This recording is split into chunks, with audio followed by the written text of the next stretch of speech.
It started with a whisper, just loud enough to sting, but quiet enough to be deniable. "Betty's only here because of his daddy."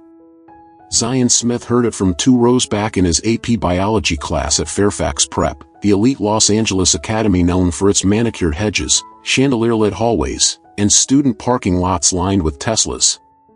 He'd heard comments before about his hair, his skin, his attitude.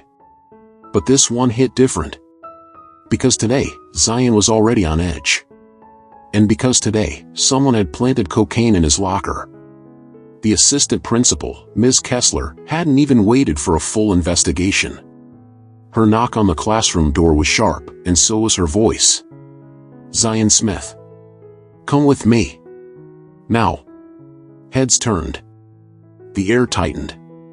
Zion stood up, his jaw clenched, backpack slung over one shoulder. His eyes scanned the room as if to ask, who did it? But no one would meet his gaze. In the office, 2 campus security guards were already waiting. "We found narcotics in your locker," Kessler said, her tone clinical. "And a vape pen laced with THC concentrate. It's school policy, immediate expulsion." Zion blinked. "What?" "Don't play dumb. It was bagged, labeled.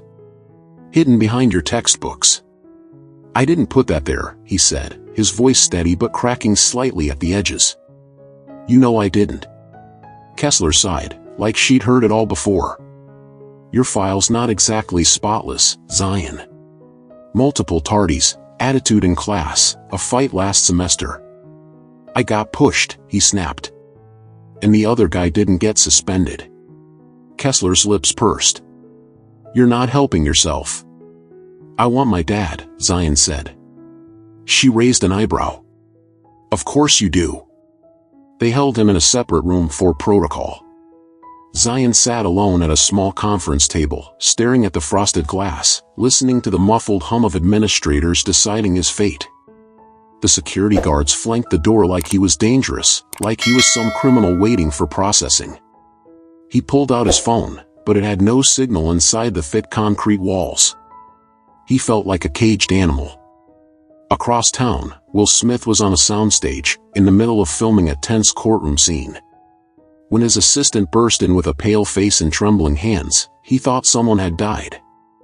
"Zion's in trouble," she whispered. 10 minutes later, the shoot was shut down. Will didn't care about the contract penalties or the director's tantrum.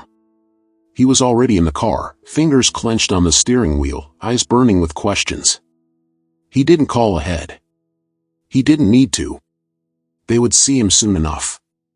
Back at Fairfax Prep, Principal Donnelly finally entered the room where Zion waited. His smile was tight, manufactured. "Zion, your father's on his way. But I need you to be honest with me. Is there anything you want to confess?" Zion's fists balled under the table. "I told you. I didn't do it. Things will go easier if..." "Easier?" Zion said, voice rising. "You already decided. You called security before you even asked me what happened. We found the drugs in your possession." "No," Zion said sharply. "You found drugs in a locker that hundreds of students walk past every day. And my name was the only thing you needed." A beat passed. Donnelly shifted uncomfortably. Zion leaned forward, voice low and measured. "Would you have called security if I looked like Daniel Pierce?" Donnelly didn't answer. The door opened. Everyone turned. Will Smith walked in. Silence fell like a dropped curtain. He wasn't smiling. His usual charm, the disarming presence that made him beloved on red carpets and movie sets, was gone. This was a father. And he was furious. "Where is my son?" Miss Kessler appeared beside Donnelly like a summoned ghost. "Mr. Smith." "Don't Mr. Smith me," he snapped. "What exactly are you accusing him of?" "We found." "You found something in a locker." "Not on him. Not in his bag. And without calling me or even giving him the benefit of the doubt, you moved straight to expulsion?" "My son. The only black kid in your honors program." Donnelly cleared his throat. There's protocol. Don't quote policy at me, Will growled. Quote justice. Quote fairness. Kessler stiffened. We applied standard procedure. Really? Will's voice thundered now. Then let's pull up every incident in the last 5 years where drugs were found in this school and compare the race of who got expelled. Let's see how fair Fairfax Prep really is. Silence. Zion looked at his father, his face unreadable. But Will wasn't done. You planted a scar on this kid's future. You branded him with something that will follow him to every college application, every internship, every background check, based on zero evidence and a whole lot of assumptions. Kessler opened her mouth. Will held up a hand. No. You had your turn. Now you'll hear mine. He turned to Zion. Did you do it? Zion's eyes met his father's. No. Will nodded, then faced the administrators. Then we're not done here. You think I'm just an actor with money? I'm a father with lawyers. We'll be back. And you better hope you were right. He walked out with Zion by his side. The hallway was quiet. But behind closed doors, the storm was only just beginning. The ride home passed in silence. Zion sat in the passenger seat of the black Escalade, eyes staring out the window, hand twitching nervously on his hip. Will was clutching the steering wheel at the same time, his face tense but silent. I'm sorry, Zion finally muttered. For what? Will asked, keeping his eyes on the road. For dragging you into this. And for getting the cameras at school tomorrow because of me. Will sighed, turned off the highway onto a quiet hill, stopped the car. Zion, you didn't drag anyone into this. You were the one who was set up. And I'm not going to let the system eat you up. Zion looked away, his voice barely audible. They looked at me like I was a threat, Dad. Will nodded, eyes fixed on the horizon. Let them look. Now we'll look back at them. In the morning, the headlines changed. Will Smith's son framed? Audio tape incriminates teacher in conspiracy. Fairfax Prep accused of racial discrimination and tampering with evidence. Social media exploded. The hashtags #JusticeForZion and #FairfaxExposed went trending. Video bloggers discussed the case. Civil rights advocates spoke out. Fairfax found itself at the epicenter of the storm. But not everyone wanted the truth to win. In a private video conference, school board members gathered. 7 people on the screen, all sat nervously silent. I don't care who his father is, bellowed Gerald Pickens, billionaire and Fairfax's largest donor. This clowning jeopardizes our foundation. Gerald, with all due respect to you, but if the audio tape is authentic. He interrupted. Then it must be covered up. Do you think Yale will keep sending recruiters if they find out we have racist teachers? What do you suggest? Principal Donnelly asked, his voice settling. Pickens leaned toward the camera. Issue a vague apology. Suspend Holloway. And then, tarnish Zion. Find some dirt. Let the public question it. Zion sat in his room. His eyes were reddened with shame and quietly humming. In front of him was a laptop and a spreadsheet with archived disciplinary cases. Name, date, punishment. Dozens of cases. Almost all of them black students. This school doesn't educate, he whispered. It profiles. Downstairs in the living room, Will was on the phone with his lawyer. They had complaints about Holloway even before this, Vanessa said.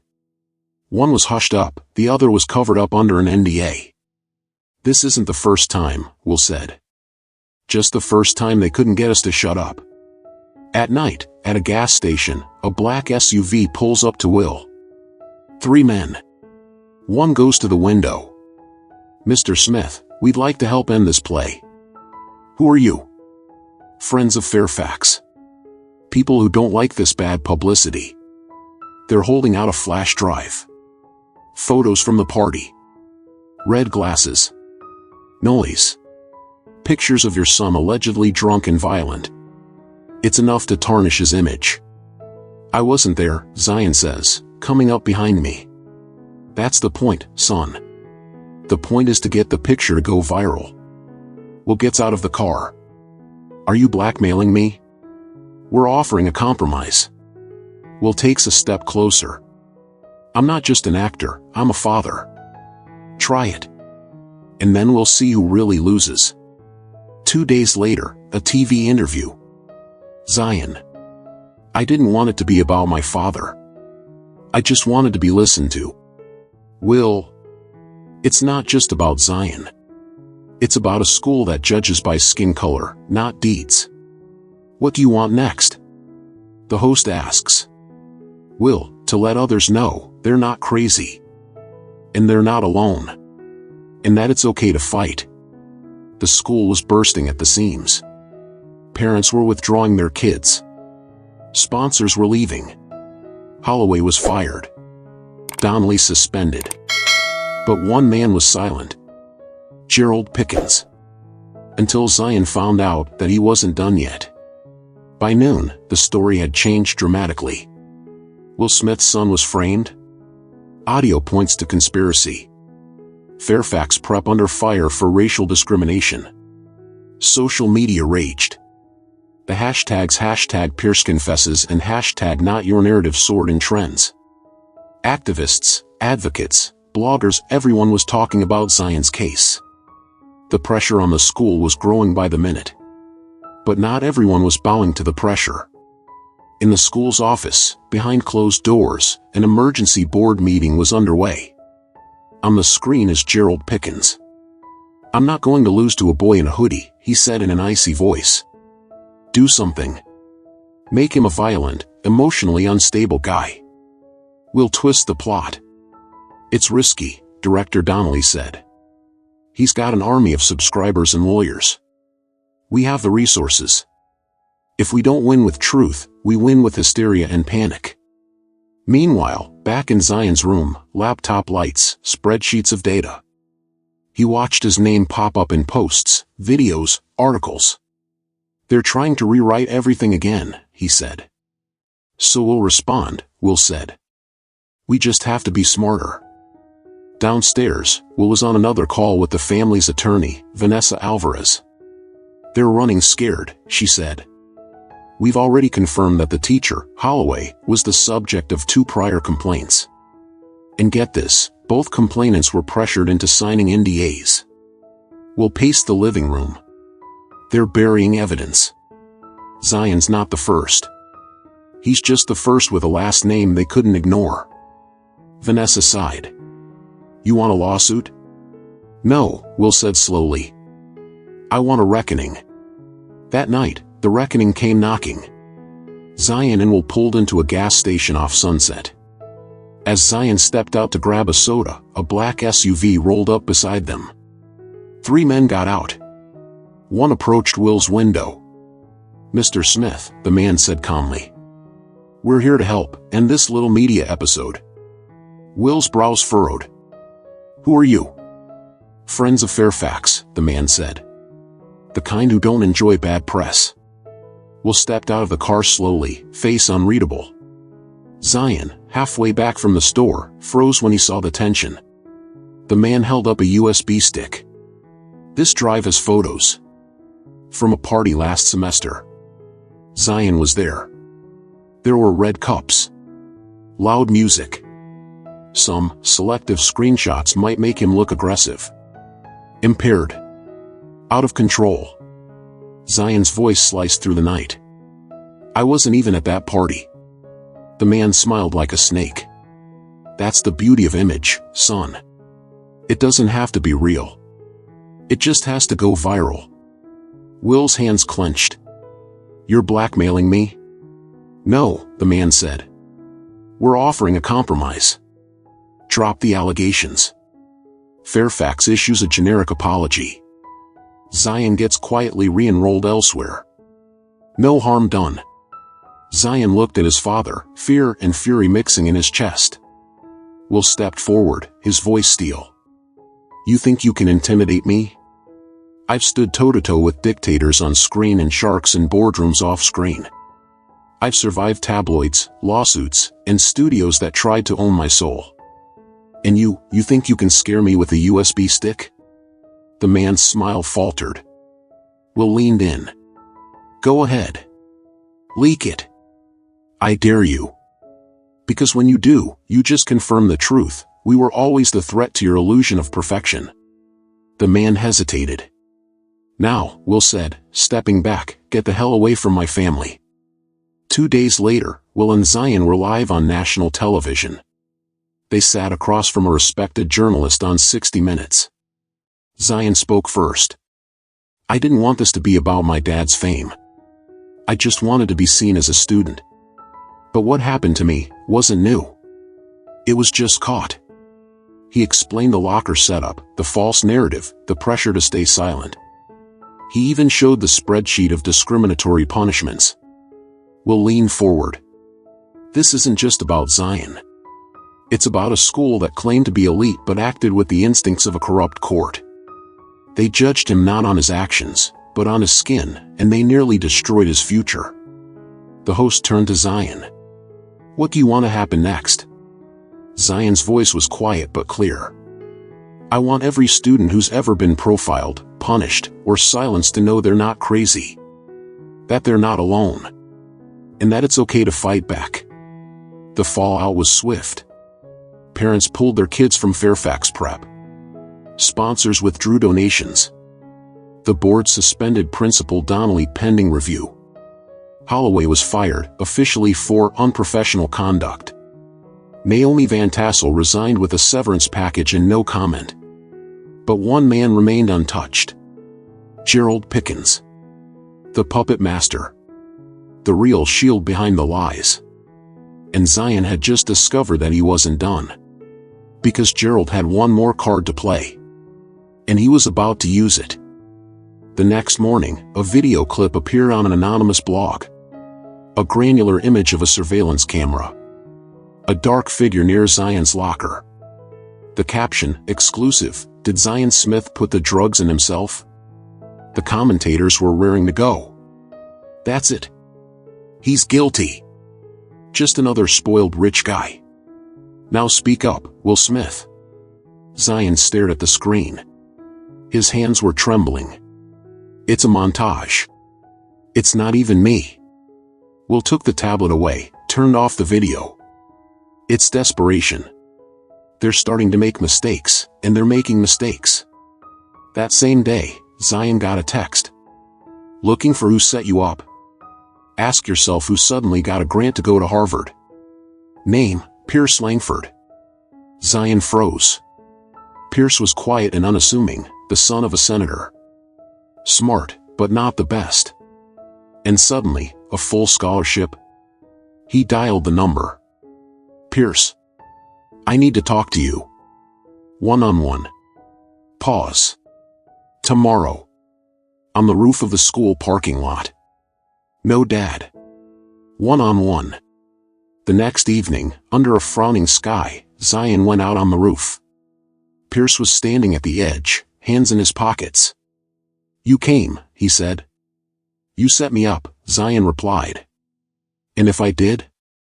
Pierce smiled. Why? Because I'm a senator's son and no one noticed me. And you're the golden boy. Everything's for you. Pickens said to me, you want to get into Harvard?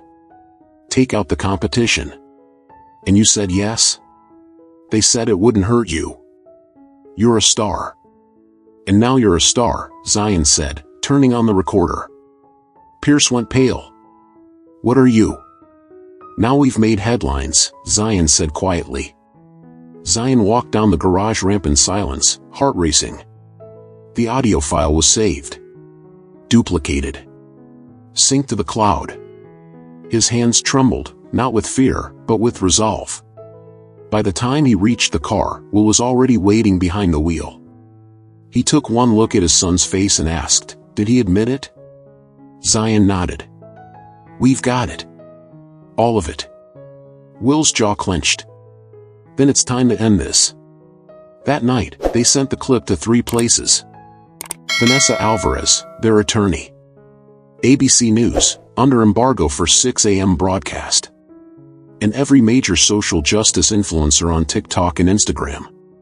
By sunrise, the internet had detonated. Studio microphone, I just wanted my dad to see me. Pickens said the Smith kid was too famous to fail. Firecracker hashtag Pierce confesses. Chart increasing, Zion's name trending in 22 countries. News outlets couldn't keep up. Within hours, Fairfax Prep's website was down. Sponsors issued statements condemning institutional betrayal.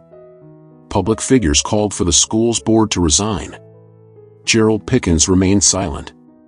Until he couldn't. He called a press conference. It was a cold morning, the air tense as reporters filled the courtyard outside his tech compound in Brentwood. Cameras clicked. Microphones stretched forward. Pickens stood at the podium, tailored suit immaculate, voice carefully measured. Recent allegations have been deeply troubling, he began. Let me be clear, I had no knowledge of any conspiracy involving students or school staff. A reporter shouted, then how do you explain the recording? Pickens didn't blink. Teenagers make mistakes. Mr. Langford will face consequences. But I caution the public not to draw conclusions from incomplete context. That was his strategy. Minimize. Deflect. Rewrite. Until the next mic turned on. From the back of the crowd, a figure stepped up. Zion. No podium. No suit. Just a hoodie and jeans, and a phone in his hand. Context?